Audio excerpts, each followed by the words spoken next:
स्पर्धा परीक्षेची तयारी करत असताना गणित आपल्याला काही क्षणात आली पाहिजेत आणि गुणाकार तर त्यातलं सर्वात महत्त्वाचं आहे आणि तो आपल्याला आला पाहिजे आणि म्हणून त्याचे काही अप्रोचेस असतात, काही कन्सेप्ट असतात, काही पद्धती असतात, त्याही आपण शिकल्या पाहिजेत. बघूया आपण या ठिकाणी काय होतं. तर आता ज्या संख्या 100च्या जवळपास असतात त्यांचा गुणाकार कसा करतात त्याचे हे पद्धत होती.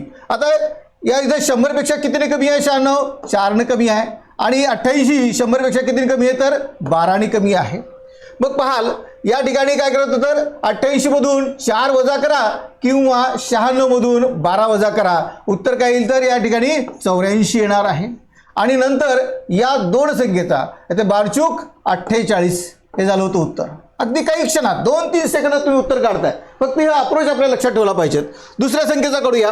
आता इथे 100 पेक्षा 91 कितीने कमी आहे? तर 9ने कमी आहेत. 98 100 पेक्षा कितीने कमी आहे? 2ने कमी आहे.